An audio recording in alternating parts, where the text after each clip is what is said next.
Level up के episode 51 के साथ। लास्ट एपिसोड के एंड में हमने देखा था कोरिया और जापान की तरफ से चार हंटर्स आते हैं जो कि एस रैंक के हंटर्स हैं और वो आपस में फाइट करेंगे। जापान की तरफ से एक हंटर जो कि कॉम्बैट टाइप का हंटर है, वो अपने आप में सोच रहा होता है यूनहो और मादोंग की पावर्स को तो मैं देख चुका हूँ क्योंकि वो दोनों थोड़ी देर पहले फाइट कर रहे थे, लेकिन मुझे लगता है कि यूनहो अभी भी अपनी पावर्स को छुपा रहा है, उसके पास अभी बहुत सारी पावर है। जापान की तरफ से एक लड़की हंटर भी होती है, वो कहती है अगर ये 4-on-4 की बैटल है तो मेरे ख्याल में मुझे चाइन के साथ फाइट करनी चाहिए, जबकि लिम ताई ये सोच रहा होता है काश मेरे साथ कोई वीक सा हंटर फाइट करने के लिए आए। मादोंग की स्पेशल एबिलिटी एक ये भी होती है कि वो अपनी बॉडी के साइज को बड़ा कर सकता है, वो जल्दी से अपने बॉडी साइज को बड़ा कर लेता है और कहता है चलो फिर स्टार्ट करते हैं। जापान की तरफ से वही हंटर जो कि पहले सोच रहा था वो आगे बढ़ता है और कहता है मुझे इसी के साथ फाइट करनी है, मुझे लगता है कि ये बहुत ज्यादा पावरफुल है, चलो मैं इसे अपनी स्ट्रेंथ दिखाता हूँ। और वो दोनों सबसे पहले आगे बढ़ते हैं और एक दूसरे से अपने पंचेस टकराते हुए कहते हैं चलो फिर देखते हैं हम दोनों में से कौन ज्यादा स्ट्रॉन्ग है। लिम ताई की तरफ भी एक हंटर आगे बढ़ता है। लिम ताई कहता है ये तो काफी ज्यादा फास्ट है और मेरा स्पीड के मामले में इतना ज्यादा अच्छा रिकॉर्ड नहीं है, मुझे थोड़ा पीछे हटना होगा। लिम ताई कहता है वैसे भी दुश्मन से डिस्टेंस क्रिएट करना ये तो मेरी स्पेशलिटी है, लॉन्ग रेंज अटैक्स यही तो मेरा स्किल है। लिम ताई की स्पेशल एबिलिटी ये होती है वो अपने हाथों से मैजिकल एरोस बना सकता है। लिम ताई अपने हाथों में मैजिकल एरोस बनाता है और उन्हें सामने की तरफ फेंकता है। उससे ना सिर्फ वो वाला हंटर जो कि उससे लड़ने के लिए आ रहा होता है वो पीछे हट जाता है, बल्कि बाकी के सारे हंटर भी परेशान हो जाते हैं क्योंकि इसके तीर पीछे दूर तक जा रहे होते हैं। चेयरमैन गन ही कहते हैं हमने इस जिम को बहुत ही प्योर क्वालिटी के मैजिक क्रिस्टल से बनाया है। एस रैंक से लो रैंक के हंटर्स के सामने ये दीवारें बिल्कुल स्ट्रॉन्ग है, लेकिन एस रैंक के हंटर्स के सामने ये दीवारें बिल्कुल बेकार हैं। चेयरमैन उन सब की तरफ देख रहे होते हैं और कहते हैं मुझे लगता है कि मैंने अपने हंटर्स को इस फाइट में उतार कर कोई गलती कर दी। मेरे सारे हंटर्स का सामना टॉप क्लास के एस रैंक के हंटर्स के साथ है, वो लोग सिर्फ इनके हाथों को नहीं पकड़ेंगे बल्कि इनके बाजू को ही तोड़ देंगे। उसी वक्त एक मास्क वाला हंटर यूनहो के पीछे आ जाता है और यूनहो पर अटैक करने लगता है, लेकिन यूनहो जल्दी से अपनी स्पीड को इस्तेमाल करते हुए सामने से हट जाते हैं। यूनहो ये देखकर बहुत ज्यादा हैरान हो जाता है और कहता है मैंने ब्लड लस्ट महसूस किया था, मुझे लगा था वो मुझे मारने वाला है लेकिन वो रुक क्यों गया, क्या वो मुझसे डर रहा है। वही हंटर अपने सीने पर हाथ रख के खड़ा हो जाता है और कहता है मुझे लगा था मैं बहुत ज्यादा नर्वस हो गया हूँ, मुझे नहीं लगता कि मैं एक हंटर बनने के लिए बिल्कुल ठीक हूँ। यूनहो उसकी तरफ देखता है और कहता है पता नहीं उसने क्या सोच के ये डिसीजन लिया, लेकिन वो मुझे हरा सकता था, या तो वो एक बहुत ज्यादा डरपोक है या फिर उसे ठीक से फैसला करना नहीं आता। यूनहो कहता है मुझे लगता है शायद गोटो इन सारे हंटर्स को हमारे साथ फाइट करवाकर हमारे स्किल्स को जांचना चाहता है, तो फिर उसको तैयार रहना चाहिए अभी जो इसके सामने आने वाला है। यूनहो थोड़ी सी और अपनी बीस्ट फॉर्म को रिलीज करते हैं और कहते हैं अगर तुम हमें अपने टेस्ट सब्जेक्ट बनाना चाहती हो तो फिर मैं तुम्हें अपनी स्ट्रेंथ दिखाता हूँ, मुझे थोड़ा बहुत सीरियस होना ही पड़ेगा। वो लड़का बहुत ज्यादा घबरा जाता है और कहता है इसकी तो आंखों का रंग चेंज हो गया है, मुझे यहाँ पर नहीं होना, मुझे यहाँ से जल्दी से बाहर निकलना है। यूनहो जल्दी से आगे बढ़ते हैं और उस पर अटैक करते हैं, लेकिन वो उनके अटैक को डॉज करता है। यूनहो कहता है जितना टैलेंट तुम्हारे पास है तुम एस रैंक के हंटर्स में टॉप क्लास पर जा सकते हो, लेकिन तुम तो बहुत ज्यादा डरपोक हो और अपने स्किल्स को इस्तेमाल नहीं करना चाहते। जोंगसुन सब की तरफ देखकर कहता है मेरी फाइट तो बिल्कुल बच्चों जैसी फाइट थी, ये सारे तो मॉन्स्टर्स हैं। उसी वक्त यूनहो पीछे की तरफ देखते हैं तो मादोंग हार चुका होता है। जापानीज हंटर जीत जाता है और उसे कहता है मुझे लगता है कि मेरी स्ट्रेंथ तुमसे ज्यादा है, और साथ ही लिम ताई भी हार जाता है। दूसरे वाला हंटर उसे दीवार के साथ लगा देता है और कहता है इससे तुम्हारी बैक पीछे लग गई है और साथ में तुम्हारी कुलाई को भी पकड़ लिया है। अपनी दोनों फाइट्स जीतने के बाद वो सारे यूनहो के इर्द गिर्द खड़े हो जाते हैं। यूनहो उनसे कहता है तुम लोगों को क्या लगता है कि चाइन से फाइट करने से ज्यादा इजी मुझसे फाइट करना है, जबकि चाइन भी उस लड़की हंटर के साथ फाइट कर रही होती है। जापानीज हंटर कहती है मुझे लगा था ये सिर्फ फास्ट है, लेकिन ये सिर्फ फास्ट नहीं है बल्कि इसकी मूवमेंट्स भी बहुत ज्यादा अजीब है, मैं तो इसके मूव्स को समझ ही नहीं पा रही। और यहीं पर चाइन के बारे में बताते हैं कि चाइन का निक नेम द डांसर है, और साथ ही बताया जाता है उसे ये निक नेम इसलिए दिया गया है क्योंकि वो अपनी फाइट को बिल्कुल डांसिंग मूव की तरह करती है जिसका कोई पैटर्न नहीं होता, और ये निक नेम कोई ज्यादा अच्छा नहीं है, इसलिए उसके गिल्ड मास्टर ने उसे इस निक नेम से पुकारने से मना किया है, इसलिए ज्यादातर हंटर्स को उसके इस नेम के बारे में नहीं पता। चाइन जल्दी से उसको सामने की तरफ से पंच मारती है, लेकिन वो लड़की उसको डॉज करते हुए पीछे हो जाती है, लेकिन चाइन घूमते हुए पीछे की तरफ चली जाती है और उसकी बैक में हाथ रखते हुए उसे कहती है मैं जीत गई, तुम हार गई।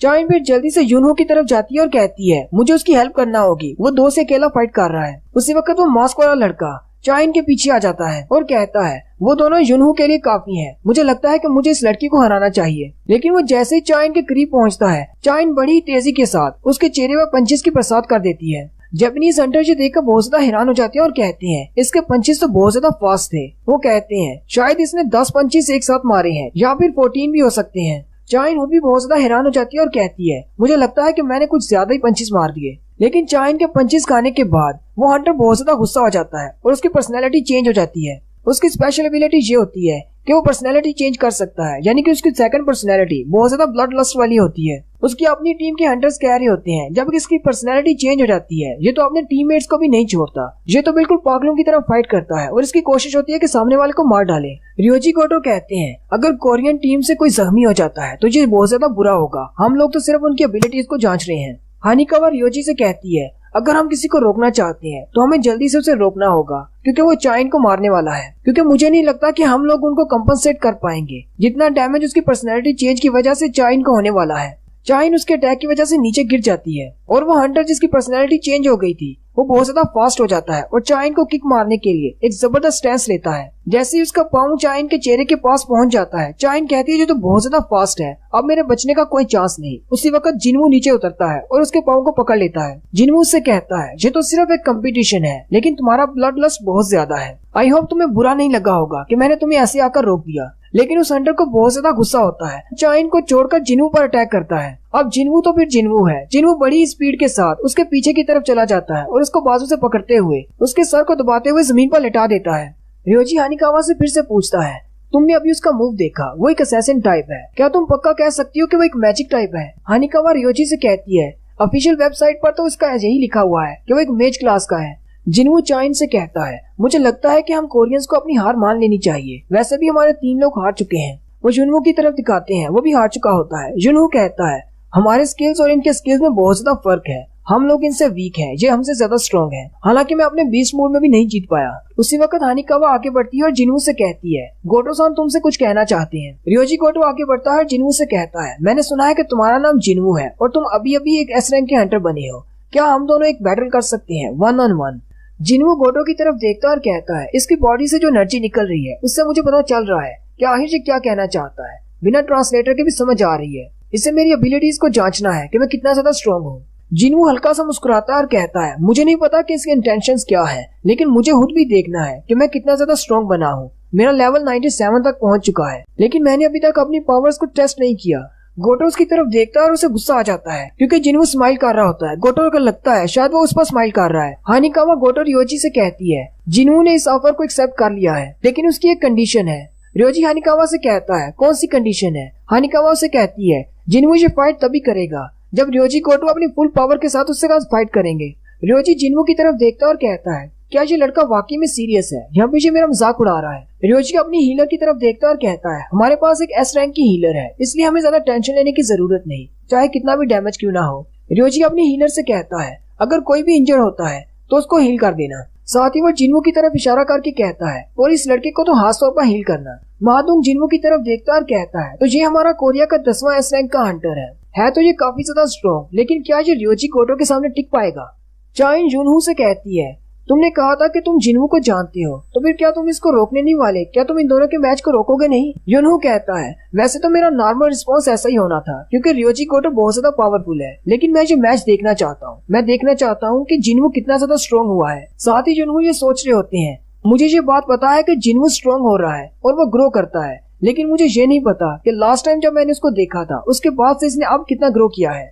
जिनवू रियोजी गोटो से कहता है चलो ठीक है फिर स्टार्ट करते हैं। जिनवू अभी अपनी बात मुकम्मल ही नहीं करता कि गोटो का हाथ उसके चेहरे के करीब पहुंच जाता है। वो उस पर अटैक करने के लिए आगे पहुंच चुका होता है। जिनवू वोल्केन का मूव इस्तेमाल करते हुए जल्दी से वहां से गायब होकर साइड पे हो जाता है। जिनवू कहता है इसने तो मुझे बात भी मुकम्मल नहीं करने दी और मुझ पर अटैक कर दिया, जबकि गोटो सोच रहा होता है क्या मैंने मिस कर दिया। रियोजी गोटो जिनवू की तरफ देखता और कहता है इन लोगों ने कहा कि ये एक मैजिकल टाइप है, ये सारे बकवास कर रहे हैं, ये एक असैसिन टाइप है, इसके मूव्स बिल्कुल साउंडलेस हैं और इतना तेज तो सिर्फ एक असैसिन ही मूव कर सकता है। ये लड़का सबको बेवकूफ बना सकता है लेकिन मुझे नहीं। बस इंतजार करो, इसी फाइट के दौरान मैं तुम्हारे सारे मूव्स को बाहर निकालूंगा, जितने भी स्किल्स तुम छुपाने की कोशिश कर रहे हो। जबकि जिनवू उसकी तरफ देखकर सोच रहा होता है ये बाकी के एस रैंक हंटर से काफी ज्यादा स्ट्रॉन्ग है, लेकिन इसके मूव्स इतने भी ज्यादा खास नहीं है, मैं इसके मूव्स को डॉज कर सकता हूँ। रियोजी आगे बढ़ता है और जिनवू पर अटैक करता है। जिनवू मुस्कुराते हुए फिर से उसके अटैक को डॉज करता है। रियोजी को और भी ज्यादा गुस्सा आ जाता है और कहता है ये तो फिर से मुझ पर स्माइल कर रहा है। जापानीज हंटर कहते हैं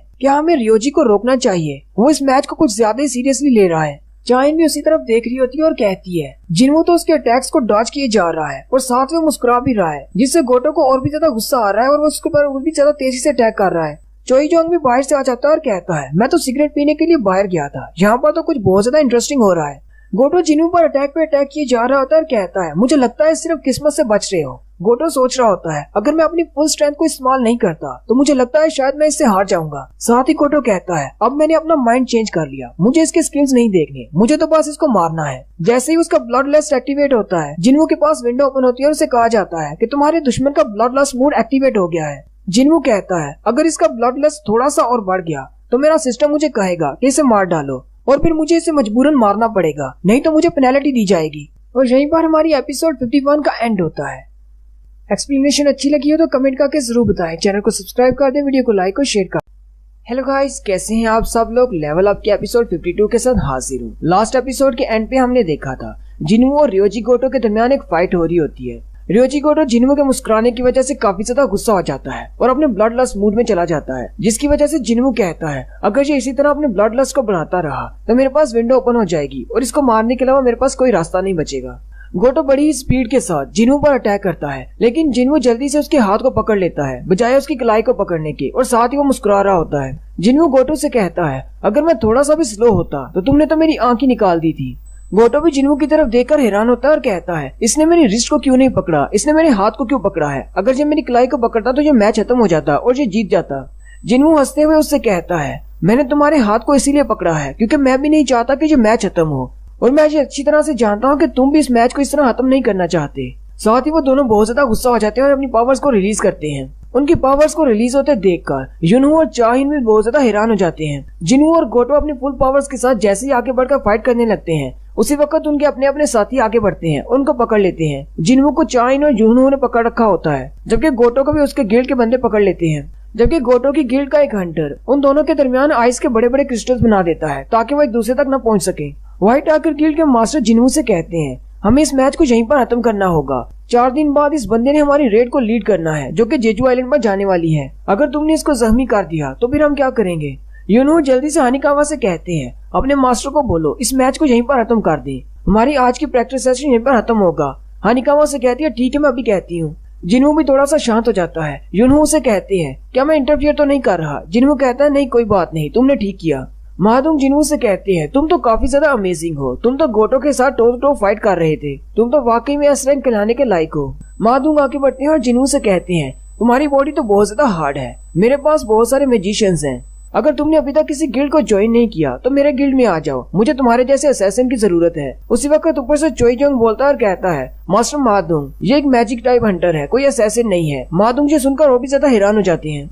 जिन्हू सोच रहा होता है अब तो मुझे सबका पता चल चुका है कि यहाँ पर जितने भी एस रैंक के हंटर्स हैं उनकी स्ट्रेंथ कितनी है, और साथ ही वो कहता है मुझे एक और बात का पता चला है, यहाँ पर जितने भी हाई लेवल के एस रैंक के हंटर्स हैं उनको अभी तक ये नहीं पता चला कि उनके शैडोज में मेरे शैडोज हैं, यानी उनके शैडोज में मेरे शैडो सोल्जर्स हैं, लेकिन वो अभी तक उनको सेंस नहीं कर पाए। जिन्हू कहता है चलो बाकी सब की तो हैर है, गोटो और योजी भी अभी तक सेंस नहीं कर पाया कि उसके शैडो में मेरे शैडो सोल्जर्स छुपे हुए हैं। जिन्हू चेयरमैन गन ही से कहता है आपने मुझसे पूछा था कि क्या मैं जेजू आइलैंड की रेड में हिस्सा लेना चाहता हूँ या नहीं, तो मैं अभी आपको अपना फैसला सुनाता हूँ। यहाँ पर जिन्हू के फैसले के बारे में नहीं बताते, लेकिन जिन्हू उनके साथ रेड में नहीं जा रहा।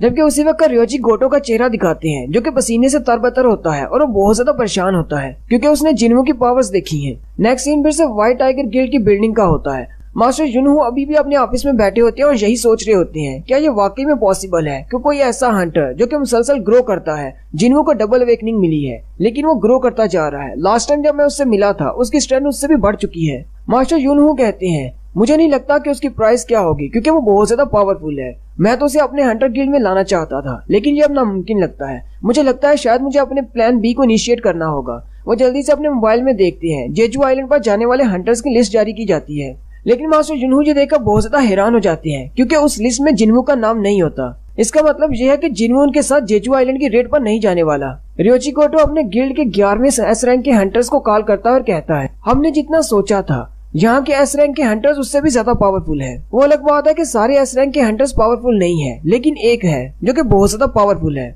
उसका नाम संग जिनबू है और उसे अभी अभी रीवेकनिंग मिली है और वो एक एस रैंक का हंटर है। सुकीमोटो उसे कहते हैं लेकिन ये तो बहुत ही अजीब बात है, मेरे पास जो हंटर्स की लिस्ट आई है उसमें किसी संग जिनबू का नाम नहीं है। रियोजी गोटो से कहता है किस लिस्ट की बात कर रहे हो। सुकीमोटो से कहता है मैं उस लिस्ट की बात कर रहा हूँ, उन सारे हंटर्स की लिस्ट जो कि जेजू आइलैंड की रेड में हिस्सा लेने वाले हैं। कोरिया की तरफ से सिर्फ 6 ही हंटर हिस्सा लेंगे। उस लिस्ट में कहीं भी संग जिनवू का नाम नहीं है। रियोजी कोटो से कहते हैं लेकिन ऐसा कैसे हो सकता है, चेयरमैन गोगानी को उसे साथ भेजना चाहिए। सुकीमोटो से कहते हैं कोई बात नहीं, वैसे भी हमारे पास 16 एस रैंक के हंटर्स हैं, कोई मुश्किल नहीं होगी, तुम लोग बस वहाँ पर जाने की तैयारी करो। नेक्स्ट सीन जेजू आइलैंड का होता है जहाँ पर चिंटियों के नेस्ट के अंदर दिखाया जाता है। चिंटियों की क्वीन कैरी होती है, हमें इस आइलैंड को छोड़ना होगा, यहाँ पर मेरे बच्चों के लिए ज्यादा खाना नहीं है, मेरे बच्चों ने अब एक दूसरों को खाना शुरू कर दिया है, यहाँ पर मेरे बच्चों के लिए बिल्कुल भी खाना नहीं बचा, हमें यहाँ से बाहर निकलना होगा। ऐसा आखिर कब तक चलेगा, मुझे एक स्ट्रॉन्ग सोल्जर की जरूरत है। वहीं पर उसके बहुत सारे एग्स में से एक बड़ा सा एग होता है जिसके अंदर एक बड़ी सी चूंटी होती है। क्वीन उस एग की तरफ देख रही होती है और कहती है मुझे एक अल्टीमेट सोल्जर की जरूरत है जो कि मेरे बच्चों को लीड कर सके। अगर मेरे बच्चों को यहाँ पर जिंदा रहना है तो हमें इंसानों के दिल में होप पैदा करना होगा, हमें उन्हें डरा कर रखना होगा, वरना हमें मारने के लिए फिर से आएंगे जैसे कि वो हर बार आते हैं। हमें बहुत ज्यादा स्ट्रॉन्ग बनना होगा। और उसी वक्त दिखाते हैं उस बड़े से एग में से एक चींटी बाहर निकलती है और वो अपनी पावर को रिलीज करती है जो कि बहुत ज्यादा पावरफुल है।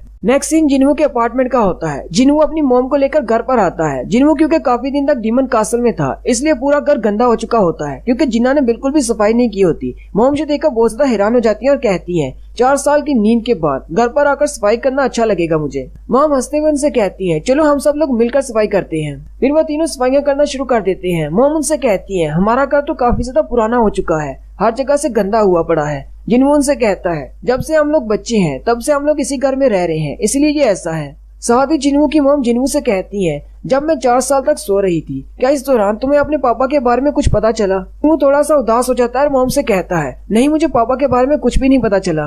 जिन्हू साथ ही सोच रहा होता है अगर मॉम को इस बारे में पता चल जाए कि मैं भी एक हंटर हूँ और अपनी डैड की तरह का ही काम कर रहा हूँ तो क्या मॉम उसके लिए भी बहुत ज्यादा उदास हो जाएंगी। जिन्हू कहता है हम लोग सिर्फ अपने डैड की वजह से इस घर को छोड़कर नहीं जा रहे, यहाँ पर हमारे डैड की बहुत सारी यादें हैं। हालांकि अब मैं एक एस रैंक का हंटर हूँ, मैं इतना ज्यादा पैसा कमाता हूँ कि मैं अपने लिए एक नया घर खरीद सकता हूँ। हम लोग इसी घर में रुकना चाहते हैं क्योंकि मॉम को लगता है कि डैड इसी घर में वापस आएंगे। साथ ही जिन्हू कहता है इसलिए मैं जेजू आइलैंड की रेड पर नहीं गया क्योंकि मेरी मॉम अभी अभी जागी है और उन्हें मेरी जरूरत है, मैं इस घर को छोड़कर नहीं जा सकता। जिन्हू कहता है हालांकि जेजू आइलैंड पर एंट्स बहुत ज्यादा म्यूटेंट होती जा रही है और उनकी एवोल्यूशन बढ़ती जा रही है।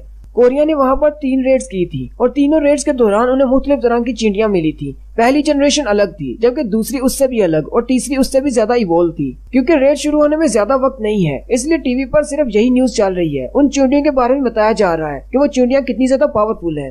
जिन्हू अपने मोबाइल पर सोशल मीडिया को चेक करता है तो जिन्हू के बारे में बहुत सारे कमेंट्स होते हैं क्योंकि जिन्हू इस रेड को ज्वाइन नहीं कर रहा इसलिए बहुत सारे लोगों के जहन में ये सवाल होता है आखिर जिन्हू इस रेड को क्यों ज्वाइन नहीं कर रहा, क्या उसमें बहुत ज्यादा एटीट्यूड है कि वो इस रेड को ज्वाइन नहीं करना चाहता क्योंकि वो इस रेड को मामूली समझ रहा है, या फिर वो वाकई में एस रैंक का हंटर है ही नहीं, वो अभी भी वीकेस्ट हंटर है, वो एक ई रैंक का हंटर है इसलिए वो डर कर भाग गया है।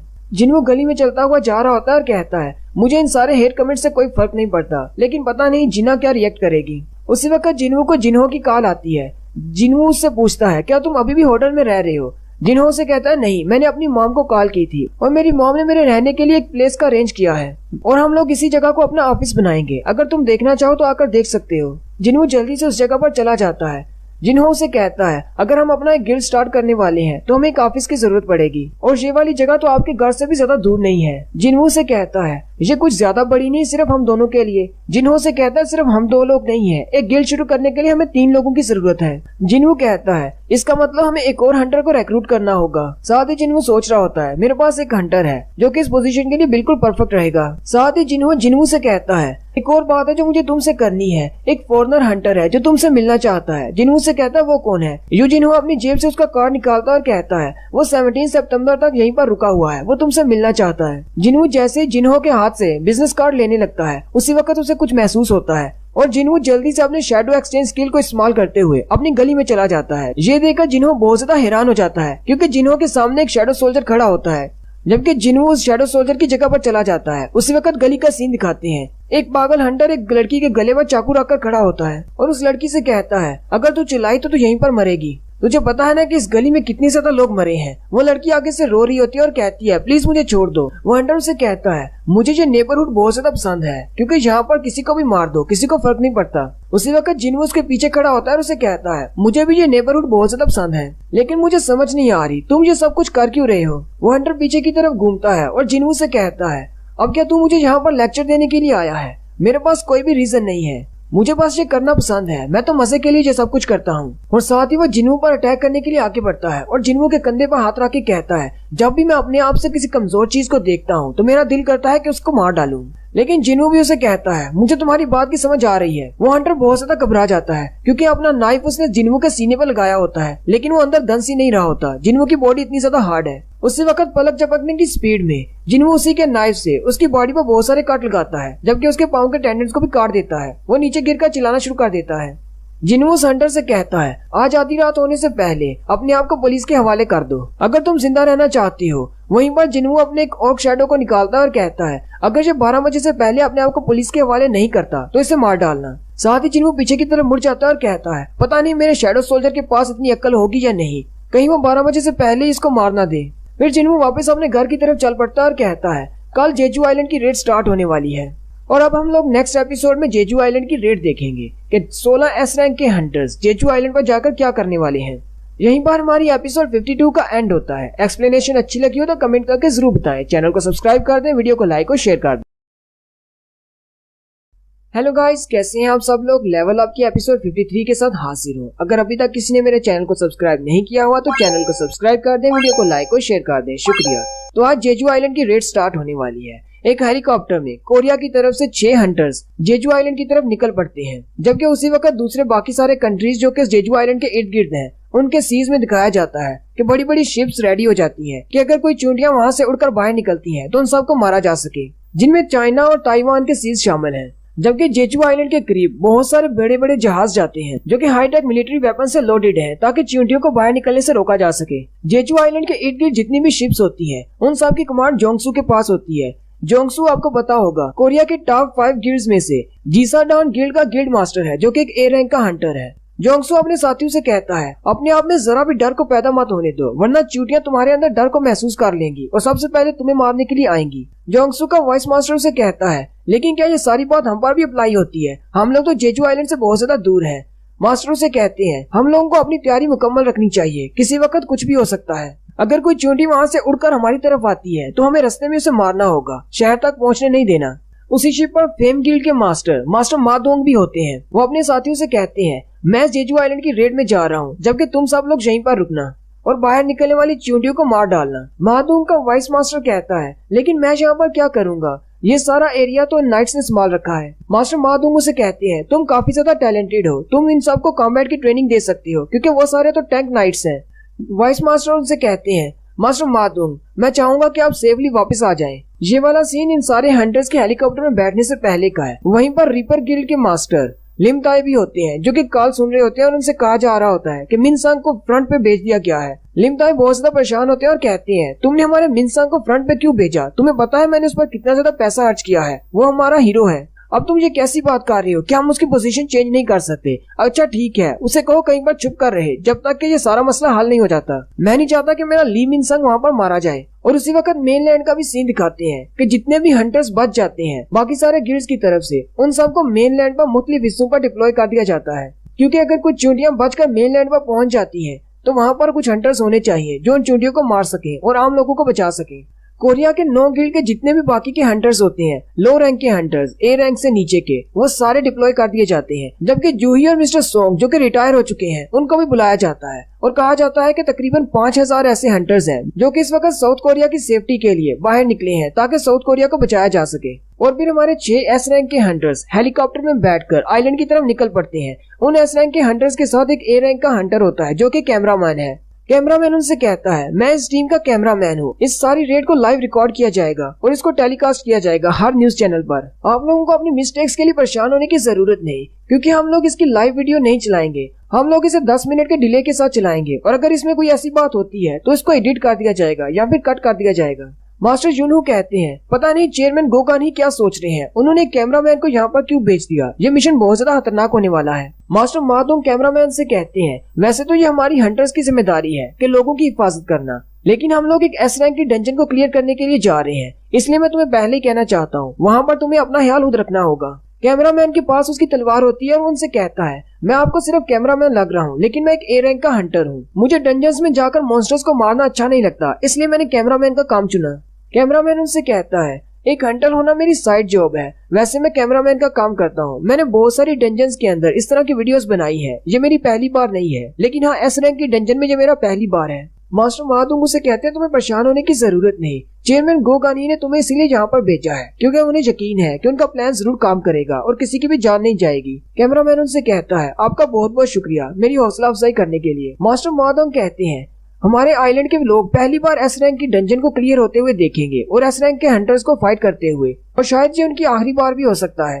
3 बार जेचू आइलैंड को क्लियर ना करने की वजह से लोगों में बहुत ज्यादा गुस्सा है इन चींटियों के खिलाफ। वो भी इन चींटियों को अपनी आंखों से मरता हुआ देखना चाहती हैं। मास्टर यूनहू कहते हैं अगर हम लोग इस बार जेचू आइलैंड को क्लियर नहीं कर पाए तो इसका मतलब ये होगा साउथ कोरिया का एंड आ चुका है। लेकिन मुझे एक बात की समझ नहीं आई। वो ब्यांगू की तरफ देखते हैं और कहते हैं तुम यहाँ पर क्या कर रही हो, तुम तो रिटायर हो चुके हो। ब्यांगू यूनहू से कहता है मुझे पता है कि तुम पागलों की तरह सीधे आगे भाग जाओगे। अगर मैं वहाँ पर तुम्हें हील करने के लिए नहीं हूँगा तो सबसे पहले तुम ही मरोगे। यूनहू चिल्लाकर उसे कहते हैं क्या मैं तुम्हें कोई बेवकूफ नजर आता हूँ। चाइन मास्टर यूनहू से पूछती है क्या आपको संग जिनवू के बारे में पता है। यूनहू से कहते हैं नहीं मुझे नहीं पता, लेकिन तुमने क्यों पूछा। चाइन कहती है बस ऐसे ही। महादुंग नीचे की तरफ देखते हैं और कहते हैं हम लोग आइलैंड के ऊपर पहुंच चुके हैं। उसी वक्त आइलैंड का सीन दिखाते हैं।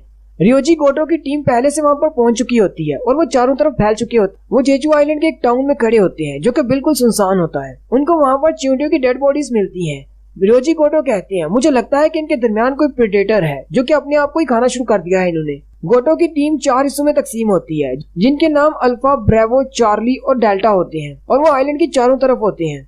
रियोजी गोटो उन सबसे कांटेक्ट करने के बाद कहते हैं अभी अपनी पावर को रिलीज करो और चींटियों को बाहर बुलाओ। साथ ही वो चारों टीम्स अपनी अपनी पावर्स को रिलीज करती हैं जिससे बहुत ज्यादा मैजिकल एनर्जी निकलती है। जबकि कोरिया के हंटर ऊपर जहाज से देख रहे होते हैं और कहते हैं हमें लगता है स्टार्ट हो चुका है, हमें जल्दी से नीचे उतरना होगा। चींटियों की टनल में से बहुत सारी चींटियां निकलकर बाहर आ जाती हैं और चारों तरफ फैल जाती हैं जहाँ से उन्हें एनर्जी महसूस होती है। जबकि उनमें से कुछ चींटियां उड़ती हुई सीधी हेलीकॉप्टर की तरफ आती है। चोईजोंग दरवाजा खोलकर बाहर खड़े हो जाते हैं और कहते हैं इन सब से मैं निपटता हूँ। चोईजोंग अपने फायर मैजिक को इस्तेमाल करते हुए स्पीयर्स बनाकर उन चींटियों पर फेंकते हैं, लेकिन वो चींटियां क्योंकि पावरफुल हैं, उनके फ्लेम से उनका कोई इफेक्ट नहीं होता। चोईजोंग कहते हैं मुझे लगा ही था कि ये बहुत ज्यादा इवॉल्व हो चुकी हैं, मेरी फ्लेम्स का इन पर कोई असर नहीं होगा, लगता है मुझे अपनी पावर को बढ़ाना होगा। चोईजोंग अपने हाथ में एक बड़ा सा फायर बॉल बनाते हैं और बाकियों से कहते हैं किसी चीज को मजबूती से पकड़ लो, जहाज थोड़ा सा हिलने वाला है। और साथ ही वो अपने फायर बॉल को बाहर की तरफ शूट करते हैं और सारी चींटियों को जलाकर हाक कर देते हैं। चोईजोंग कहते हैं चींटियां पहले से ज्यादा पावरफुल हो चुकी हैं लास्ट टाइम की रेट के मुकाबले में। और साथ ही मास्टर चोईजोंग वहाँ से नीचे छलांग लगा देते हैं और कहते हैं मैं पहले नीचे जाकर देखता हूँ आखिरी चींटियां हैं कितनी स्ट्रॉन्ग, फिर मैं तुम्हें सिग्नल करूंगा, फिर तुम लोग भी नीचे आ जाना। महादुंग कहते हैं क्या चोई ठीक रहेगा। चाइन कहती है हाँ वो बिल्कुल ठीक रहेगा क्योंकि चोईजोंग के पास जो मैजिकल पावर है वो मल्टीपल एनिमीज को हैंडल करने के लिए है। चोईजोंग जैसे नीचे उतरते हैं बहुत सारी चींटियां उन पर अटैक करने के लिए आगे बढ़ती हैं, लेकिन वो अपनी फायर्स को रिलीज करते हुए उन चींटियों को जला देते हैं। मास्टर चोईजोंग कहते हैं जब मैं छोटा बच्चा था तब मैं इन चींटियों को लाइटर के साथ जलाया करता था, तब उनके जलने पर उनमें से पॉप की आवाज आया करती थी। लेकिन अब मेरे पास इतनी ज्यादा फायर पावर है कि जैसे मैं इन चींटियों को जलाता हूँ तो इनमें से बड़े बड़े एक्सप्लोजन होते हैं। साथ ही चोईजोंग ऊपर की तरफ देखते हैं और उनसे कहते हैं ठीक है तुम लोग नीचे आ सकते हो, मैंने रास्ता क्लियर कर दिया है। मास्टर महादुंग कहते हैं हमारा प्लान बाकी प्लान से कैसे मुख्तलिफ है। हम लोग टनल के अंदर जाएंगे और वहीं पर फंस जाएंगे और क्वीन के हाथों मारे जाएंगे। जापानीज हंटर सिर्फ 1 घंटे तक चींटियों को बाहर रख सकते हैं। इसी टाइम के दौरान हमें टनल के अंदर जाना होगा और क्वीन को ढूंढ कर मारना होगा, वरना उन चींटियों के वापस आने पर हम लोग बच नहीं पाएंगे। और साथ ही वो सारे रेडी हो जाते हैं और जहाज से नीचे छलांग लगा देते हैं। उसी वक्त एक शिप में दिखाते हैं सुगीमोटो रेजी जो कि जापानीज का 11वां एस रैंक का हंटर है। वो एक जहाज में होता है और अपने लोगों से कहता है सिग्नल जैमिंग का काम शुरू करो। फिर वो अपने सैटेलाइट की मदद से सिग्नल जैमिंग का काम स्टार्ट कर देते हैं, जिससे चींटियों की सिग्नल जैमिंग खत्म हो जाती है और वो क्वीन से राब्ता नहीं कर सकती। आइलैंड पर जापानीज की टीम उन चींटियों से फाइट कर रही होती है। एक लड़की कुमामोटो से कहती है तुम्हें अपनी डुअल पर्सनैलिटी के बिना भी इनसे फाइट करना होगी, वरना तुम यहीं पर मारे जाओगे। जबकि उनकी दूसरी टीम का सीन दिखाते हैं जहाँ पर एक हीलर लड़की दूसरे हंटर से कहती है हम लोगों ने तो कितनी चींटियों को मार डाला है, अगर हम लोग ऐसी चींटियों को मारते रहे तो हम लोग तो उनसे पहले इस डंजन को क्लियर कर लेंगे। आखिर कोरियन टीम कर क्या रही है। साथ ही वो केंजो के बारे में पूछते हैं केंजो कहाँ पर है। वो लड़की कहती है उसे फाइट करना पसंद है, इसलिए वो चींटियों के टुकड़े करने के लिए गया है। केंजो को दिखाते हैं जो कि फाइट को एंजॉय कर रहा होता है और चींटियों को मार रहा होता है। जापानीज की डेल्टा टीम टनल के बहुत ज्यादा करीब होती है, उन्हें धमाकों की आवाज आती है। वो कहते हैं शायद चोईजोंग ने फायरवर्क स्टार्ट कर दिया है। कोरियन टीम टनल के अंदर दाखिल होने वाली है।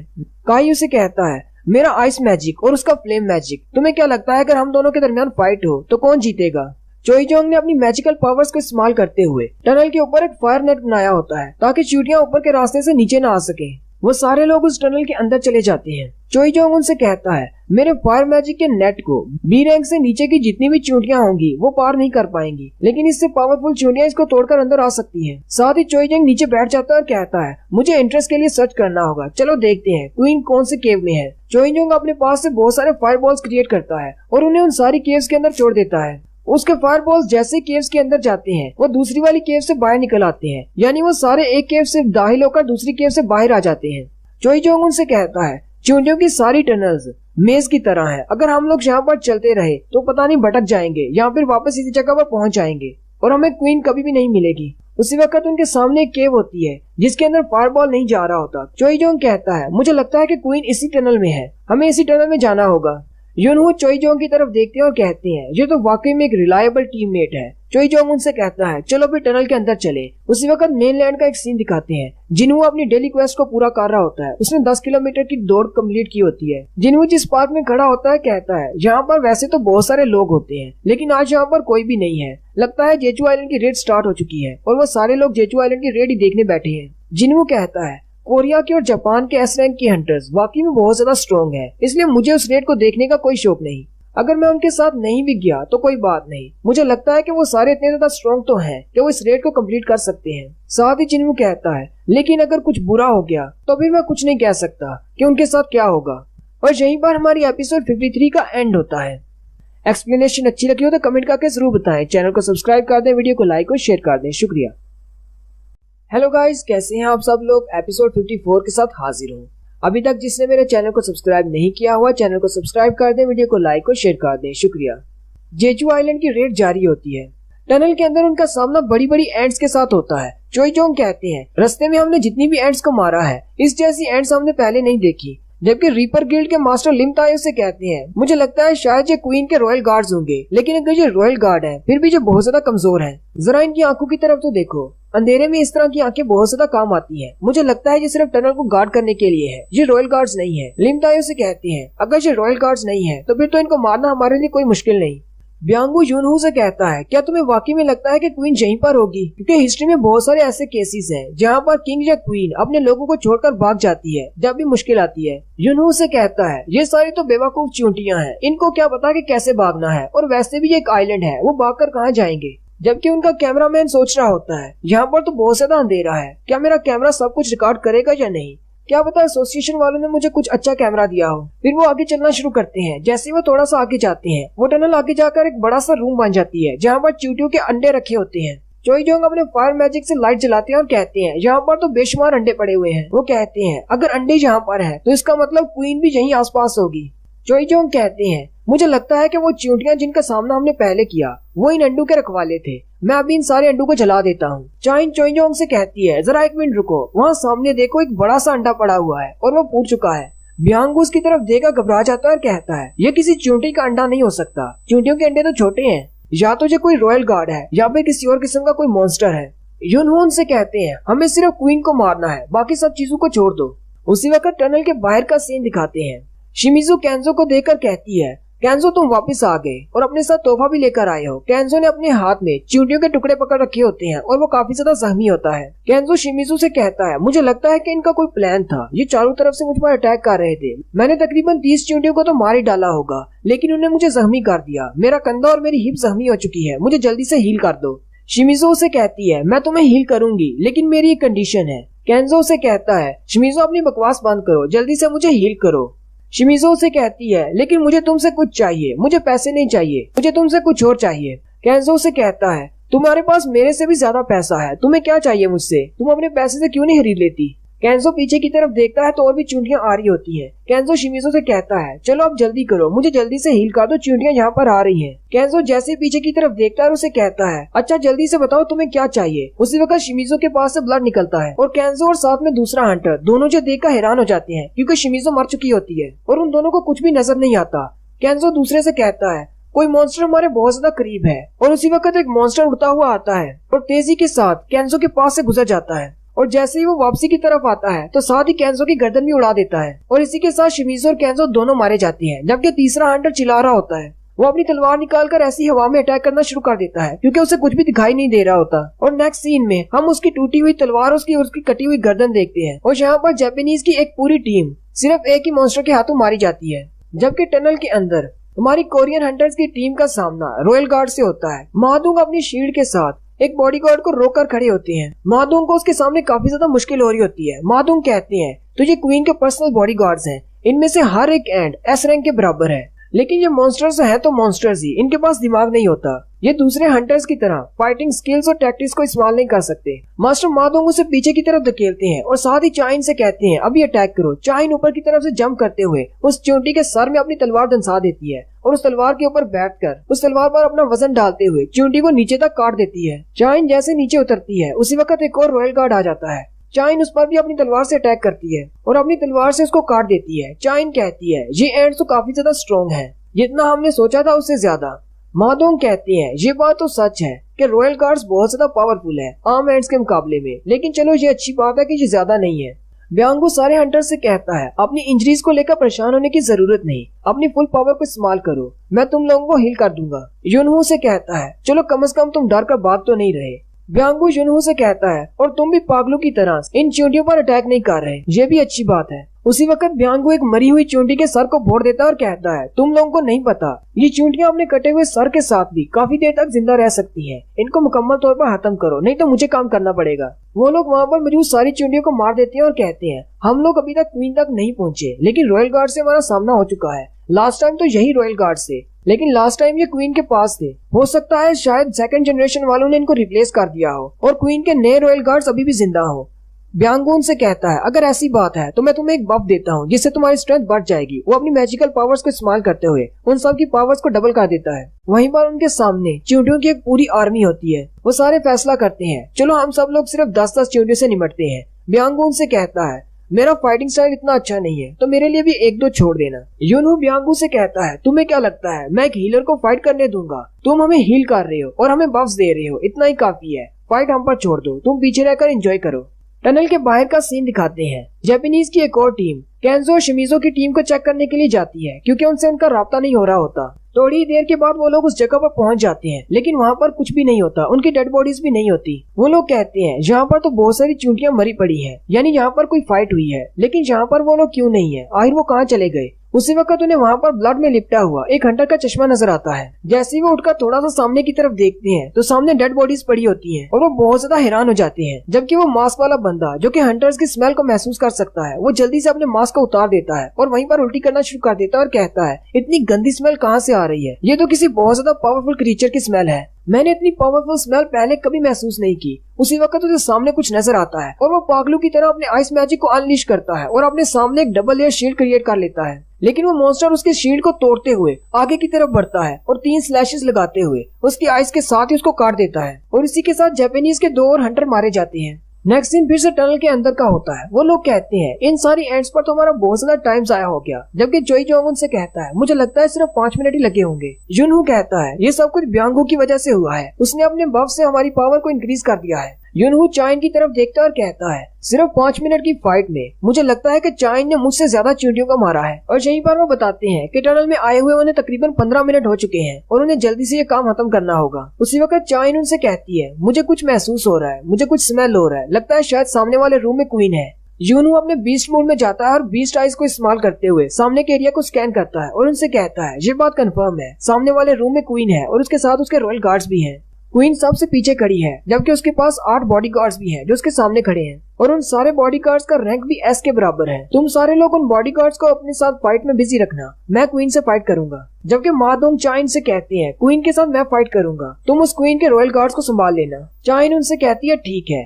चोई जोंग भी अपनी फुल पावर को रिलीज करते हुए फायर से बड़े बड़े ड्रैगन बना लेते हैं और कहते हैं आज मुझे भी अपनी फुल स्ट्रेंथ दिखाने का मौका मिलेगा। और फिर वो लोग बॉस के रूम में एंटर हो जाते हैं जहाँ पर उनकी क्वीन है और रॉयल गार्ड्स को मारना शुरू कर देते हैं। लिमताए भी पीछे रहकर अपने तीरों से रॉयल गार्ड्स पर अटैक कर रहे होते हैं और कहते हैं मैं तुम्हारी बैक को कवर करता हूँ, तुम लोग आगे बढ़ो। जबकि युनहू अपनी बॉडी को कम्प्लीटली ट्रांसफॉर्म कर लेते हैं और बीस्ट मोड में आ जाते हैं। युनहू कहते हैं अपने बीस्ट मोड में बिल्कुल एक जानवर दिखता हूँ, लेकिन फर्क नहीं पड़ता, आज मुझे अपनी फुल पावर दिखाने का मौका मिलने वाला है। युनहू आगे की तरफ जंप करते हैं और 2 चींटियों को अपने हाथ से मसल देते हैं। मादोंग चाइन से कहते हैं मैं तुम पर भरोसा कर रहा हूँ, जल्दी से इन गार्ड्स को रास्ते से हटाओ। चाइन अपनी तलवार को इस्तेमाल करते हुए अपनी फुल पावर को रिलीज करते हुए टाउंटिंग स्किल को रिलीज करती है, लेकिन वो गार्ड सामने लाइन में इकट्ठे हो जाते हैं। मादुंग कहते हैं ये हमें क्वीन तक नहीं पहुंचने देंगे, ये तो सामने लाइन बनाकर खड़े हो गए हैं। मादुंग अपनी शील्ड लेकर क्वीन के सामने चले जाते हैं और कहते हैं तुम लोग जल्दी से गार्ड से निपटो, मैं इस क्वीन को रोक कर रखता हूँ। कैमरामैन जो कि पीछे खड़ा ये सब कुछ रिकॉर्ड कर रहा होता है, उसी वक्त उसे कान में कॉल आती है कि हमारे पास 80% व्यूअरशिप आ चुकी है, जल्दी से थोड़ा सा और आगे हो जाओ ताकि हमें बेहतर व्यू मिल सके। वो जैसे ही थोड़ा सा आगे होने लगता है, ब्यांगू उसे पकड़ लेता है, कहता है तुम कहाँ पर जा रहे हो? सिर्फ अपनी रेटिंग बढ़ाने के लिए तुम अपनी जान को जोखिम में नहीं डाल सकते। यहाँ पर इस वक्त एक एस रैंक का बॉस है, अगर यहाँ पर तुम मर जाते हो तो जो लोग इस वीडियो को देख रहे हैं वो तुम्हें बचाने के लिए नहीं आने वाले। अगर तुम्हें मेरी बात की समझ आ गई है तो यही मेरे पीछे रहो। वो कैमरामैन हीलर की तरफ देख रहा होता है और कहता है किसने कहा कि एक हीलर कॉम्बैट नहीं कर सकता? हालांकि मैं एक ए रैंक का कॉम्बैट टाइप का हंटर हूँ, लेकिन ये मुझसे ज्यादा बेहतर है। वहीं पर कोरिया के एक घर में एक अंकल आंटी का सीन दिखाते हैं। एक बूढ़ी औरत आती है और बूढ़े अंकल से कहती है क्या तुम ये शो नहीं देखने वाले जो कि जेजू आइलैंड से लाइव दिखा रहे हैं? अंकल उसे कहते हैं नहीं, मुझे कोई इंटरेस्ट नहीं। आंटी उसे कहती है टीवी वालों ने कहा है कि इस बार हम लोग उन चींटियों को जरूर हरा देंगे। अंकल उसे कहते हैं वो हर बार ऐसा ही कहते हैं, पिछले 3 बार भी ऐसे ही कहा था। आंटी उस अंकल से कहती है तुम्हें पता है कि वो हमारे बेटे का बदला लेने के लिए ऐसा कर रहे हैं। शायद तो इनका बेटा कोई हंटर था जो रेड में मारा गया, यहाँ पे जेजू आइलैंड पर रहता था जो मारा गया। वो अंकल फिर से कहते हैं मुझे कोई इंटरेस्ट नहीं। आंटी वापस आकर टीवी के सामने बैठ जाती है। उस वक्त टीवी पर मादुंग को दिखाया जा रहा होता है जो कि क्वीन को रोक कर खड़े होते हैं और साथ साथ उसकी कमेंट्री भी की जा रही होती है वहाँ पर क्या हो रहा है। आंटी बाहर से आने वाले शोर को सुनकर कहती है सारे लोग यही न्यूज देख रहे हैं। इस न्यूज को देखकर तो लोगों का जोश बढ़ता जा रहा है। सिर्फ वो आंटी नहीं बल्कि पूरे कोरिया में हर जगह पर ये लोग यही न्यूज देख रहे होते हैं। बच्चे बूढ़े सभी लोग यही न्यूज देख रहे होते हैं और कहते हैं सिर्फ 4 गार्ड्स रह गए हैं, बहुत जल्दी हम क्वीन को मार डालेंगे, फिर ये सारा आइलैंड क्लियर हो जाएगा। थोड़ी देर के बाद आंटी पीछे की तरफ देखती है तो बूढ़े अंकल दरवाजे से छुप कर देख रहे होते हैं। आंटी उसे कहती है हमारे हंटर्स ने 4 बॉडीगार्ड्स को हरा दिया है, अब बस कुछ ही बचे हैं। अंकल रोते हुए अंदर आ जाते हैं और कहते हैं इनको उन सारी चींटियों को खत्म करना होगा और हमारे बेटे का बदला लेना होगा। न्यूज रूम का भी सीन दिखाते हैं जहाँ पर बंदा डायरेक्टर से कह रहा होता है हमारे पास 85% से भी ज्यादा व्यूअरशिप आ चुकी है, हमने न्यूज का रिकॉर्ड तोड़ दिया है, इस बार तो हमें अवार्ड मिलने वाला है। अपनी इस एस रैंक की रेड को कंप्लीट करने के बाद हम लोग भी रशिया, चाइना और फ्रांस की तरह नेशनल लेवल के हंटर्स मान जाएंगे और कोरिया के पास भी ये खिताब आ जाएगा कि कोरिया ने भी एक एस रैंक की डंजन को क्लियर किया है। नेक्स्ट एपिसोड में हम लोग देखेंगे वो हंटर्स कैसे क्वीन को मारते हैं और वो मॉन्स्टर कौन सा है जिसने जापानीज हंटर को मारा है और क्या जिनवू रेड में हिस्सा लेने के लिए वहाँ पर जाएगा या नहीं। एपिसोड 54 का यहीं पर एंड होता है। एक्सप्लेनेशन अच्छी लगी हो तो कमेंट करके जरूर बताएं। चैनल को सब्सक्राइब कर दें, वीडियो को लाइक और शेयर कर दें। शुक्रिया। हेलो गाइस, कैसे हैं आप सब लोग? लेवल अप की एपिसोड 55 के साथ हाजिर हूँ। एपिसोड 55 की शुरुआत वहीं से होती है जहाँ से हमने 54 को एंड किया था। मादुंग आगे खड़े होते हैं, उनके पास एक बड़ी सी शील्ड होती है और वो क्वीन को रोक कर खड़े होते हैं ताकि बाकी के सारे रॉयल गार्ड्स को मार दें, जबकि लिम ताई पीछे से ही खड़े तीरों की बरसात कर रहे होते हैं। थोड़ी ही देर में वो सारे रॉयल गार्ड्स को मार देते हैं। अब वो सारे हंटर सिर्फ क्वीन को मारने पर फोकस कर रहे होते हैं। युनहू आगे बढ़ते हैं और क्वीन की टांगों पर अटैक करते हुए कहते हैं अपने रॉयल गार्ड्स के बिना क्वीन सिर्फ एक खाली एम्प्टी शेल है, जबकि लिम ताई क्वीन की आंखों पर अटैक कर रहे होते हैं। उसी वक्त क्वीन अपने मुंह से कुछ फ्लूइड सा निकालती है जो कि एसिड टाइप होता है जिससे उनकी बॉडीज जल जाती हैं, लेकिन क्योंकि उनके पास ब्यांगू है जो कि एक एस रैंक का हीलर है, वो जल्दी से उनकी बॉडीज को हील कर देता है और उनकी बॉडीज फिर से नई जैसी हो जाती है। ब्यांगू क्वीन से कहता है अगर तुम्हें किसी को मारना है तो पहले मुझे मारना होगा, क्योंकि जब तक मैं जिंदा हूँ चाहे तुम इनके बाजू काट दो या टांगे काट दो, मैं उनको दोबारा से रीजनरेट कर दूंगा। और साथ ही क्वीन हीलर को मारने के लिए आगे बढ़ती है। मादुंग जल्दी से अपनी शील्ड को सामने करते हुए उसका रास्ता ब्लॉक करते हैं। मादुंग क्वीन से कहते हैं तुम्हें क्या लगा हम तुम्हें अपने हीलर तक इतनी आसानी से जाने देंगे? साथ ही चोईजोंग आगे बढ़ते हैं और अपने फायर अटैक से क्वीन पर अटैक करते हैं। चोईजोंग का फायर अटैक इतना ज्यादा जबरदस्त होता है कि युनहू उसकी तरफ देखते हैं और कहते हैं मुझे लगता है कि क्वीन का काम तमाम हो चुका है, अब इतना तो मैं अपने एक्सपीरियंस से कह सकता हूँ, बस और 2-3 स्ट्राइक्स और ये क्वीन खत्म हो चुकी है। लेकिन साथ ही वो क्वीन जोर से चिल्लाना शुरू कर देती है और अपने बच्चों को सिग्नल देती है। क्वीन के चिल्लाने से एक जोरदार इम्पैक्ट पैदा होता है। मादुंग जल्दी से अपनी शील्ड को सामने करते हुए बाकी सारे हंटर्स को प्रोटेक्ट करते हैं। युनहू कहते हैं क्या ये इसकी लास्ट क्राई है, मरने से पहले ये आखिरी बार चिल्ला रही है, यहाँ पे ये किसी को सिग्नल देकर बुला रही है। सुगीमोटो जो कि बाहर शिप पर होता है वो जल्दी से रियोजी को कॉल करता है और कहता है वो सारी चींटियां नेस्ट की तरफ वापस जा रही हैं, तुम्हें वहाँ से जल्दी से निकलना होगा, हमारी सिग्नल जैमिंग टेक्निक फेल हो चुकी है। अब वो चींटियां उसकी बात सुन सकती हैं और वापस जा रही हैं। उसी वक्त टनल के अंदर का सीन दिखाते हैं। चाइन जल्दी से आगे बढ़ती है और अपनी तलवार के साथ क्वीन का गला काट देती है और इस तरह चींटियों की क्वीन मर जाती है। वो सारे हंटर ये देखकर बहुत ज्यादा खुश हो जाते हैं और कहते हैं कि क्या हम लोग वाकई में 7वीं टीम बन चुके हैं जिन्होंने एक एस रैंक की डंजन को क्लियर किया है। यूनहू ऊपर की तरफ देखते हैं और कहते हैं मुझे लगता है कि कोई चीज इस तरफ आ रही है, अभी ये सब कुछ खत्म नहीं हुआ। मादुंग उनसे कहते हैं मुझे अभी पता चला है कि वो चींटियां वापस आ रही है, हमें जल्दी से यहाँ से निकलना होगा। बाकी के सारे हंटर्स हैरान हो जाते हैं और कहते हैं इसका मतलब क्या है, क्या जापानीज टीम फेल हो चुकी है, क्या वो उनको 1 घंटे तक बाहर नहीं रोक पाए। मादुंग कहते हैं मुझे नहीं पता, एसोसिएशन वालों ने कहा है कि वहाँ से जल्दी से निकलो क्योंकि सिग्नल जैमिंग टेक्निक बेकार हो चुकी है। उसी वक्त चोईजोंग को महसूस होता है कि उन्होंने जो फायर नेट क्रिएट किया था वो टूट चुका है। चोईजोंग उनसे कहते हैं मेरा फायर नेट टूट चुका है, चींटियां अंदर पहुंच चुकी हैं और साथ ही वो थोड़ी देर के लिए स्टन हो जाते हैं क्योंकि उन्हें जबरदस्त पावर महसूस होती है। वो मॉन्स्टर जिसने जापानीज हंटर्स को मार डाला है वो वहाँ पर पहुंच आता है। यूनहू उसकी तरफ देखते हैं और कहते हैं ये नामुमकिन है, ये तो बहुत ज्यादा पावरफुल है। वो मॉन्स्टर अपनी पावर को रिलीज करता है, असल में वो भी एक चींटी है जो कि चींटियों के बड़े अंडे से निकला है। यूनहू से देखकर कहते हैं ये नहीं हो सकता, एक सिंगल बीज से इतनी ज्यादा पावर कैसे निकल सकती है। चाइन भी क्योंकि स्मेल को महसूस कर सकती है, वो जल्दी से नाक पे हाथ रखकर नीचे बैठ जाती है क्योंकि उसकी स्मेल इतनी ज्यादा खतरनाक होती है कि उसके नाक के अंदर घुस जाती है। चाइन कहती है यहाँ पर तो इतना ज्यादा प्रेशर है, आखिर ये चींटी इतनी ज्यादा पावरफुल कैसे हो सकती है। उनके सामने जो मॉन्स्टर अपीयर हुआ है वो इतना ज्यादा खतरनाक है कि जैसे ही वो अपना कदम आगे बढ़ाता है हंटर्स के दिल में मौत का खौफ पैदा हो जाता है। मादुंग कहते हैं हमारे पास इतना टाइम नहीं है कि हम लोग यहीं पर खड़े रहे, या तो हमें यहाँ से जल्दी से निकलना होगा या फिर इसे मारना होगा। लेकिन मादुंग सिर्फ ये सोच रहे होते हैं, आगे बढ़ने के लिए उनके पास इतनी ज्यादा हिम्मत नहीं होती। मादुंग वहीं पर जमे हुए खड़े होते हैं जबकि वो मॉन्स्टर उनके पास से गुजर जाता है और सीधा अपनी क्वीन की लाश के पास जाता है। वो 6 के 6 हंटर यही कहते हैं वो हमारे पास से गुजर गया और हमने कुछ भी नहीं किया, आखिर ये टेरिफाइंग पावर है क्या चीज।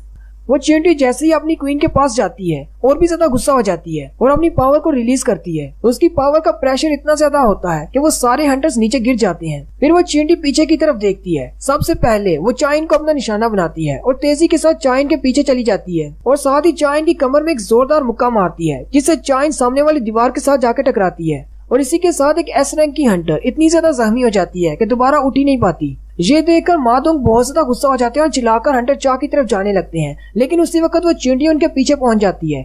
मादुंग जल्दी से अपनी शील्ड उसके सामने करते हैं लेकिन वो चींटी सिर्फ एक ही किक मारती है जिससे मादुंग की शील्ड तो टूटती है लेकिन साथ ही उसका बाजू भी टूट जाता है और उसके हाथ से अलग हो जाता है। जबकि दूसरे हाथ से मादुंग अपनी तलवार से अटैक करने लगते हैं। वो चींटी उसका दूसरा हाथ भी काट देती है और मादुंग को ऐसे छोड़ देती है। वहीं पर रास्ते में यूनहू खड़े होते हैं जो कि चिल्लाकर आगे बढ़ने लगते हैं, लेकिन चींटी उसके पास से गुजरते हुए 3 स्लैशेस लगाती है जिससे उसका कंधा बहुत ज्यादा जख्मी हो जाता है। यूनहू के पीछे चोईजोंग खड़ा होता है जो कि अपनी मैजिकल पावर को इस्तेमाल करने ही वाला होता है कि चींटी उसके बारे स्लैश लगाती है और सामने की तरफ से उसे जख्मी कर देती है। रीपर गिल्ड के मास्टर जो कि सबसे लास्ट पे खड़े होते हैं वो अपने एरो चलाते हुए कहते हैं मैं अगर इतने डिस्टेंस पर हूँ तो यहाँ से मेरा निशाना बिल्कुल भी नहीं चूकेगा और वो उस पर तीर चला देते हैं, लेकिन वो चींटी उसके तीरों को अपने हाथ में पकड़ लेती है और साथ ही उसके तीरों को तोड़ देती है। लिम ताई बहुत ज्यादा हैरान हो जाते हैं और कहते हैं ये मेरे एनर्जी के तीरों को कैसे रोक सकती है। साथ ही वो चींटी स्पीड के साथ आगे बढ़ती है और लिम ताई को भी जोरदार पंच मारती है जिससे वो दूर जाकर गिरता है।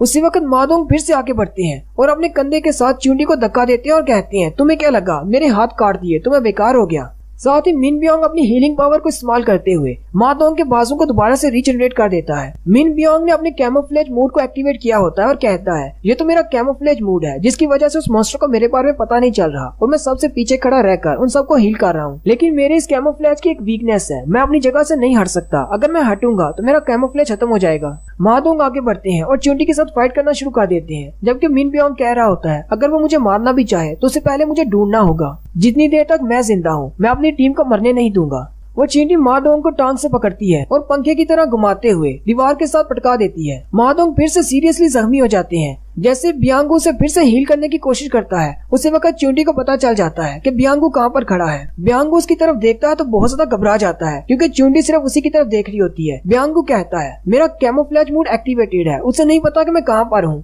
साथ ही यूनहू चिल्लाकर उसे कहते हैं बियांगू वहाँ से हटो, लेकिन बहुत देर हो जाती है। नेक्स्ट सीन में हमें दिखाते हैं बियांगू अपनी जगह पर खड़ा होता है लेकिन उस चींटी का हाथ बियांगू के बॉडी के आर पार होता है। मास्टर यूनहू सामने बैठे चिल्ला रहे होते हैं लेकिन बियांगू के मरने पे भी बात नहीं खत्म होती। वो चींटी बियांगू के पीछे खड़ी होती है और उसका हाथ उसकी बॉडी के आर पार होता है। उसी वक्त दिखाते हैं वो चींटी बियांगू के सर को भी खा जाती है, यानी कि बियांगू का किस्सा यहाँ पर खत्म हो चुका है, वो दोबारा हील नहीं हो सकता, बियांगू मर जाता है। ये देखकर सारे हंटर्स बहुत ज्यादा हैरान हो जाते हैं लेकिन यूनहू बहुत ज्यादा गुस्सा हो जाते हैं क्योंकि बियांगू उसकी वजह से यहाँ पर आया था। यूनहू जल्दी से जंप करते हैं और उसे मारने के लिए आगे बढ़ते हैं लेकिन वो चींटी पीछे की तरफ घूमती है और यूनू को गले से पकड़ लेती है। जैसे ही वो यूनू को गले से पकड़ती है, यूनू का बीस्ट मूड खत्म हो जाता है और वो फिर से नॉर्मल हो जाती है। और साथ ही वो चींटी उस लफ्ज को रिपीट करती है जो कि अभी भी यूनू ने कहा था। वो चींटी बोलते हुए यूनू से कहती है, तुम बहुत ज्यादा वीक हो, हमारी क्वीन तुम्हारे हाथों मारी गई, तुम्हारे जिस सोल्जर को हमने मारा है उसके मरने से हमारी क्वीन का बदला पूरा नहीं हुआ, तुम्हारा किंग कौन है, मैं उसे मारूंगा। अब इन सारे हंटर्स को पता ही नहीं होता कि वो किस बारे में बात कर रहा है। असल में वो चींटी अपनी क्वीन की मौत के बदले में इनके किंग को मारना चाहती है कि जो भी इनमें ज्यादा स्ट्रॉन्ग होगा। उसी वक्त उस चींटी को बाहर से रियोजी गोटो की पावर महसूस होती है और वो इन सब को छोड़कर बाहर चला जाता है। यूनू कहते हैं, बाहर तो इस वक्त रियोजी गोटो है जो हमसे ज्यादा पावरफुल है, क्या ये उसके लिए जा रहा है? साथ ही वो उठकर खड़े हो जाते हैं और कहते हैं, अभी उसको बचाने का टाइम नहीं है, हमें यहाँ से जल्दी से निकलना होगा इससे पहले कि वो वापस आ जाए। लेकिन वो सामने की तरफ देखते हैं तो छोटी चूंटियां वापस आ जाती हैं। गोटो रियोजी अपनी टीम के 2 मेंबर्स के साथ बाकी की टीम्स को देखने के लिए जा रहे होते हैं और कहती हैं, टीम चार्ली और टीम डेल्टा दोनों ही रिस्पॉन्ड नहीं कर रहे। गोटो कहते हैं, शायद सिग्नल जैमिंग की वजह से ऐसा हुआ होगा, हमारा उनके साथ कांटेक्ट नहीं हुआ पा रहा। साथ ही वो टीम ब्रेवो से कहते हैं, जल्दी से एक्सट्रैक्शन पॉइंट पर पहुंचो, हम लोग भी वापस आ रहे हैं। हम इस वक्त टीम डेल्टा और टीम चार्ली की तरफ जा रहे हैं, उनको देखकर वापस आते हैं। उसी वक्त गोटो को अपने कंट्री के चेयरमैन मात्सुमोटो की कॉल आती है। नेक्स्ट सीन चाइना की एक बैटलशिप का होता है जहाँ के कैप्टन कह रहे होते हैं, मुझे लगता है कि जापान वाले कोरिया के खिलाफ कुछ प्लान बना रहे हैं। जापान वालों ने इस रेड के लिए बहुत ज्यादा पैसा खर्च किया है। मुझे लगता है कि गोटो रियोजी अपने आप को एक नेशनल लेवल का हंटर साबित करने के लिए बहुत ज्यादा डेस्परेट होता जा रहा है, क्योंकि इसकी स्ट्रेंथ भी बहुत ज्यादा है और उसकी अचीवमेंट्स भी बहुत ज्यादा है। लेकिन एक काम जो कभी नहीं कर पाया, वो एक एस रैंक की डंजन को क्लियर नहीं कर पाया, इसलिए वो नेशनल रैंक का हंटर नहीं बन पाया। गोटो रियोजी उस जगह पर पहुंच जाता है जहाँ पर उसके साथियों की डेड बॉडीज पड़ी होती हैं। चेयरमैन मात्सुमोटो उसे कहते हैं, क्या हुआ, जल्दी से जवाब दो। गोटो चेयरमैन से कहता है, हमारे पास कैजुअलिटीज हुई हैं, हमारे कुछ हंटर्स मारे गए हैं। चेयरमैन उसे कहते हैं, लेकिन ऐसा कैसे हुआ? हमने ये प्लान इसलिए बनाया था ताकि हमारे हंटर मारे न जाएं और उन्हें टनल के अंदर जाकर क्वीन का सामना न करना पड़े। गोटो से कहते हैं, हमारा प्लान बिल्कुल ठीक था, बस हमारे हंटर्स वीक थे इसलिए वो मारे गए, ये कोई बड़ी बात नहीं है। चेयरमैन गोटो से कहते हैं, तुम बिल्कुल ठीक कह रहे हो, जब तक तुम जिंदा हो हमें कोई फर्क नहीं पड़ता अगर 2-4 हंटर्स मारे जाते हैं, जल्दी से प्लान पूरा करो और वापस आ जाओ। क्या कोरियन टीम अभी भी क्वीन के साथ फाइट कर रही है? गोटो से कहते हैं, हाँ फाइट कर रही है, लेकिन हमारा जैमिंग सिस्टम खराब हो चुका है, इसलिए सारी चूड़ियां वापस टनल की तरफ जा रही हैं। चेयरमैन गोटो से कहते हैं, कितने % चांसेस हैं कि कोरियन टीम टनल से वापस जिंदा आएगी? गोटो रियोजी उनसे कहते हैं, मुझे सिर्फ एक ही हंटर की फिक्र थी जो बहुत ज्यादा पावरफुल था, लेकिन वो इनके साथ नहीं आया, मुझे नहीं लगता कि ये लोग यहाँ से जिंदा वापस जाएंगे। चेयरमैन हंसते हुए उसे कहते हैं, हम जापान की टीम वालों ने अपनी पूरी कोशिश की, लेकिन जैसे ही कोरिया वाली टीम मारी गई तो हमें वापस आना पड़ा। यही हमारी ऑफिशियल स्टेटमेंट होगी, लेकिन हमारा मकसद तो पूरा हो गया, कोरिया के एस रैंक हंटर्स को खत्म करना। हमारा यहाँ पर आने का असल मकसद तो यही था कि कोरिया के सारे एस रैंक के हंटर्स को एक ही बार में मार दिया जाए। गोटो चेयरमैन से कहता है, ठीक है, मुझे बात की समझ आ गई, हम लोग वापस आ रहे हैं। रियोजी गोटो अपने साथियों से कहते हैं, चलो वापस चलें, लेकिन उसी वक्त उन्हें महसूस होता है कोई मॉन्स्टर उनकी तरफ आ रहा है।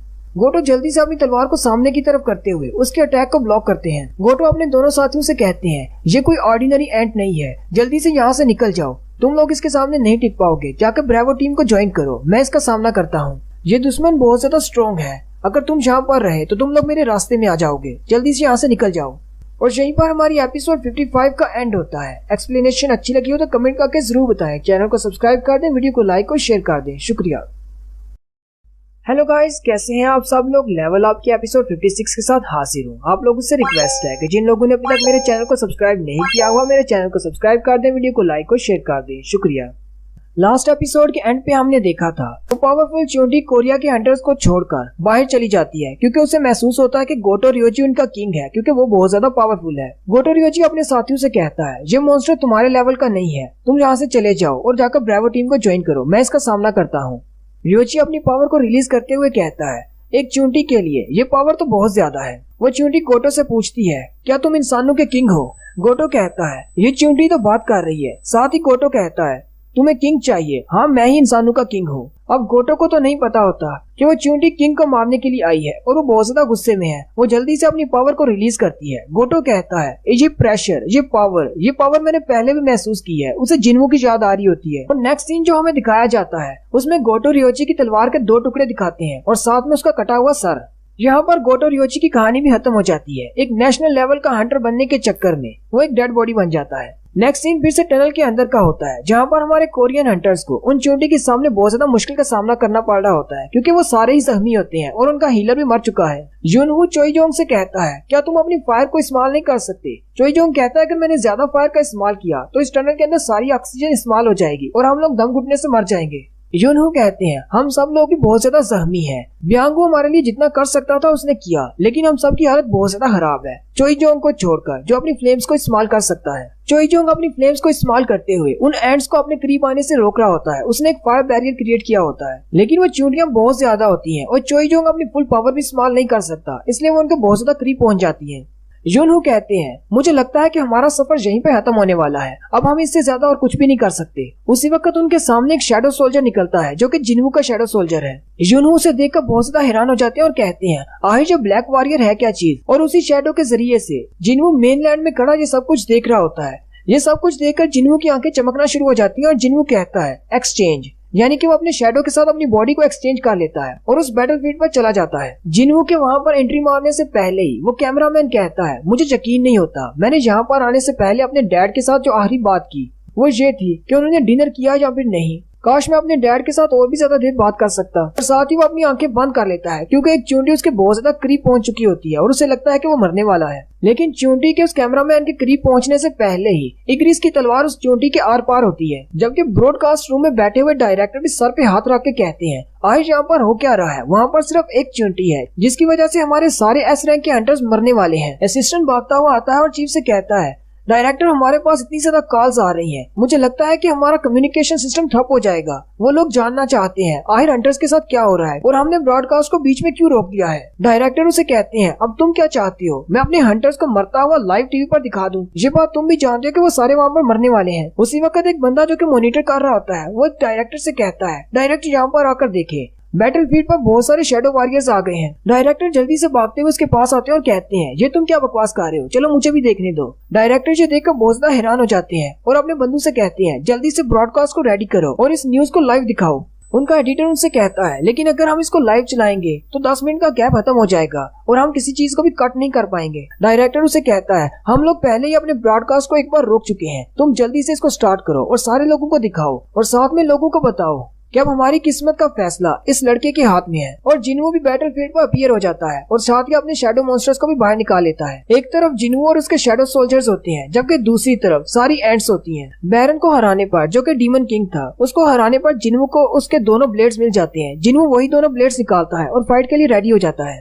जिन्हू और उसके शैडो सोल्जर्स उन सारी चूंटियों को गाजर मूली की तरह काटना शुरू कर देते हैं। मास्टर मादोंग उसकी तरफ देखते हैं और कहते हैं, आज यहाँ पर हो क्या रहा है? ये शैडो क्रीचर्स कहाँ से आए और ये किसके हैं? युनहू से कहते हैं, अब मुझे लगता है कि हमें और ज्यादा परेशान होने की जरूरत नहीं। जिन्हू यहाँ पर आ चुका है, अब सब कुछ ठीक है, हम लोग बच चुके हैं। जिन्हू के सोल्जर्स काफी अच्छे से फाइट कर रहे होते हैं। जिन्हू कहता है, अब जबकि काफी सारी चूंटियां मर चुकी हैं, मुझे अपनी स्पीड को बढ़ाना होगा। वो सारी चूंटियां जितनी मर जाती हैं, उनके शैडोज को भी बाहर निकाल लेता है। कैमरामैन से देखकर बहुत ज्यादा हैरान हो जाता है और कहता है, आज यहाँ पर हो क्या रहा है? मरी हुई चूंटियां फिर से जिंदा हो रही हैं। उसी वक्त उसे मैसेज आता है, तुम यहाँ पर बैठकर क्या कर रही हो? जल्दी से रिपोर्टिंग करो, सारा कोरिया तुम्हें देख रहा है। ये न्यूज इस वक्त लाइव चल रही है। कैमरामैन उनसे कहता है, मुझे तो खुद नहीं पता यहाँ पर हो क्या रहा है। यहाँ पर मरी हुई चूंटियां फिर से जिंदा हो गई हैं और अपनी ही चूंटियों को मारना शुरू कर दिया है। जिन्हू उन सारे हंटर से कहता है, जल्दी से मेरे करीब आ जाओ, और वो अपनी इन्वेंट्री में से कुछ पोशंस निकालता है जो कि हेल्थ रिवाइवल के लिए होते हैं। जिन्हू उनसे कहता है, मैं ये सारी बात तुम्हें बाद में एक्सप्लेन कर दूंगा,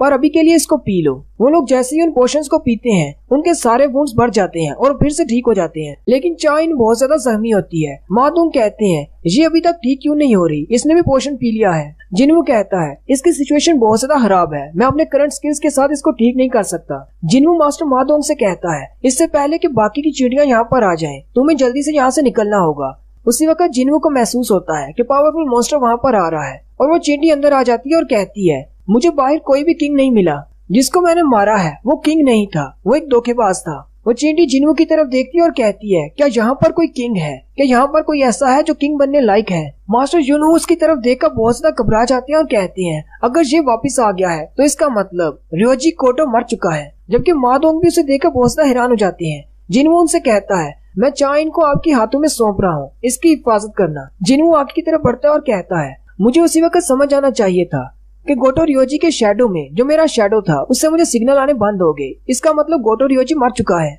चींटी जिन्वू से कहती है, क्या तुम इंसानों के किंग हो? जिन्वू से कहता है, क्या एक कीड़ा मुझसे बात कर रहा है? और फिर वो दोनों एक दूसरे के आमने सामने खड़े होते हैं और अपनी पावर्स को रिलीज करते हैं। वो चींटी जिन्वू की पावर को देखती है तो अपनी पावर को रिलीज करती है। जिन्वू हंसते हुए कहता है, अब तो तुम बिल्कुल एक कीड़े लग रहे हो। और साथ ही दोनों में फाइट स्टार्ट हो जाती है। चींटी जिन्वू को पंच मारती है जबकि जिन्वू चींटी को पंच मारता है, जिससे एक जबरदस्त एनर्जी वेव निकलती है। मास्टर यूनहू कहते हैं, इनकी पावर तो बहुत ज्यादा है, ये तो हमारे एस रैंक से बहुत ज्यादा आगे निकल गए हैं। उन दोनों के पंचेस के टकराने के बाद चींटी तो सामने खड़ी होती है जबकि जिन्वू दूर धुएं में खड़ा होता है। चींटी उसे कहती है, तुम भी कमजोर हो, तुम भी किंग नहीं हो। लेकिन जैसे ही सामने से धुआं हटता है जिन्वू बिल्कुल ठीक ठाक खड़ा होता है। चींटी भी ये देखकर हैरान हो जाती है। जिन्वू अपने मुंह से ब्लड थूकता है और आगे बढ़कर अपने डोमिनेटर टच स्किल को एक्टिवेट करते हुए चींटी को ग्रेविटेशन फोर्स से नीचे दबाने की कोशिश करता है और उसके ऊपर बहुत ज्यादा प्रेशर डालता है। और साथ ही आगे बढ़ते हुए चींटी को एक जोरदार पंच मारता है, जिससे वो चींटी दूर जाकर दीवार के साथ गिरती है और दीवार भी टूट जाती है। कैमरामैन और लिम ताए ये देखकर बहुत ज्यादा हैरान हो जाते हैं और उनका मुंह खुले का खुला रह जाता है। मादोंग यूनहू और चोई जोंग से कहते हैं, क्या तुम दोनों को ये बात कंफर्म है कि ये एक मैजिक टाइप हंटर है? मैजिक टाइप हंटर के पंचेस इतने ज्यादा स्ट्रॉन्ग नहीं होते। मास्टर यूनहू कहते हैं, मुझे भी इस बात पर यकीन नहीं है कि ये एक मैजिक टाइप हंटर है। वो चींटी अटैक करने के लिए फिर से आगे की तरफ बढ़ती है। जिन्वू कहता है, शायद इसका स्केलेटन बहुत ज्यादा हार्ड है, इसकी वजह से मेरे पंचेस का ज्यादा असर नहीं हो रहा। जिन्वू फिर से अपने डोमिनेटर टच इफेक्ट को एक्टिवेट करता है, लेकिन वो चींटी अपने दोनों हाथों को जोड़ते हुए जिन्वू के ऊपर पंच मारती है। लेकिन जिन्वू अपने बाजू को ऊपर की तरफ करते हुए उसके पंच को ब्लॉक करता है। एक जबरदस्त पावर इम्पैक्ट के साथ नीचे की सारी जमीन टूट जाती है। जिन्वू फिर से एक ओपनिंग देखकर उसके पेट में पंच मारता है और साथ ही दूसरा पंच उसके सर में मारता है। कैमरामैन कहता है, हालांकि मैं एक ए रैंक का हंटर हूँ, लेकिन इनका प्रेशर इतना ज्यादा है कि मुझसे बर्दाश्त नहीं हो रहा। अगर थोड़ी देर यहाँ पर और रुका मैं तो बेहोश हो जाऊंगा। उस चींटी का जो बाहर का शेल होता है उसमें क्रैक पड़ जाते हैं। चींटी कहती है, मैं इस बंदे से स्ट्रेंथ की फाइट में नहीं हार सकता। आखिर ये बंदा है कौन? इसकी ट्रू आइडेंटिटी क्या है? क्या ये इंसानों का किंग है? फिर वो दोनों आपस में पंचेस को टकराते हैं। वो चींटी बहुत ज्यादा हैरान होती है और कहती है, इसने मेरे शेल को तोड़ दिया। आखिर ये इतना ज्यादा पावरफुल कैसे हो सकता है? जिन्वू उसके पेट में फिर से एक पंच मारता है। उसी वक्त वो चींटी अपने मुंह से एक बड़ा सा स्टिंगर निकालती है और जिन्वू के चेहरे पे कट लगता है। जिन्वू जल्दी से जंप करते हुए पीछे हट जाता है। उसके स्टिंगर में पॉइजन होता है और वो पॉइजन जिन्वू की बॉडी में जाना शुरू हो जाता है। वो चींटी जिन्वू से कहती है, अभी थोड़ी देर पहले मैंने एक कॉर्न स्नेल को अब्सॉर्ब किया था, उसके पास जो पॉइजन होता है ये जंगल में पाया जाने वाला आम पॉइजन है जो कि बहुत ज्यादा डेडली है। तुम इससे नहीं बच पाओगे। मेरी मैजिकल पावर्स के साथ इम्ब्यूड करने के बाद इस पॉइजन की पावर और भी ज्यादा बढ़ गई है, तुम्हारे बचने का कोई चांस नहीं। जिन्वू उसके सामने बैठा होता है। चींटी उसे कहती है, अब जबकि तुम्हारी मूवमेंट स्लो हो चुकी है, अब तुम्हें मरना होगा। और साथ ही वो उसे मारने के लिए अपना पंजा आगे करती है। नेक्स्ट सीन आइलैंड का दिखाते हैं, जहाँ पर वो दोनों हंटर्स जो कि गोटो के पास से भाग कर आए थे, वो दोनों एक्सट्रैक्शन पॉइंट पर पहुंच जाते हैं। एक हंटर वहीं पर बैठ जाता है और कहता है, थोड़ी देर पहले चेयरमैन सुगीमोटो ने मुझसे बात की थी। दूसरी हंटर उसे कहती है, तो उसने क्या कहा? वो हंटर उसे कहता है, उन्होंने कहा कि हम लोग जीत नहीं सकते। वो मॉन्स्टर जो भी था, एस रैंक या फिर उसका रैंक जो भी था, हम लोग उसे नहीं हरा सकते। कोई भी इंसान उसे नहीं हरा सकता। और मुझे लगता है कि गोटो भी अब तक मर चुके होंगे। लड़की उसे कहती है, आखिर तुम ये क्या बकवास कर रहे हो? कहीं तुम्हारा दिमाग तो नहीं खराब हो गया? तुम तो बिल्कुल यूजलेस हो। साथ ही वो ऊपर की तरफ देखते हैं तो एक बड़ा सा जहाज उनके ऊपर से गुजरता है और वो कहते हैं, अब हमारे लिए बहुत ज्यादा मसला क्रिएट होने वाला है। नेक्स्ट सीन फिर से टनल का होता है। जिन्वू जल्दी से उसका हाथ पकड़ लेता है और साथ ही उसके चेहरे पे एक जबरदस्त गुंसा मारता है, जिससे वो चींटी फिर से जाकर दीवार के साथ गिरती है। जिन्वू कहता है, मुझे लगा था शायद ये कीड़ा मुझ पर हंस रहा है। शायद उसे लगा होगा कि उसके पॉइजन ने मेरी बॉडी पर काम करना शुरू कर दिया है। जिन्वू कहता है, अब ये कीड़ा बहुत ज्यादा नर्वस हो गया है। वैसे मैं भी नर्वस हूँ, क्योंकि मुझे जल्दी से इस फाइट को खत्म करना होगा, वरना चाइन नहीं बच पाएगी। और यहीं पर हमारी एपिसोड 56 का एंड होता है। एक्सप्लेनेशन अच्छी लगी हो तो कमेंट करके जरूर बताएं। चैनल को सब्सक्राइब कर दें, वीडियो को लाइक और शेयर कर दें। शुक्रिया।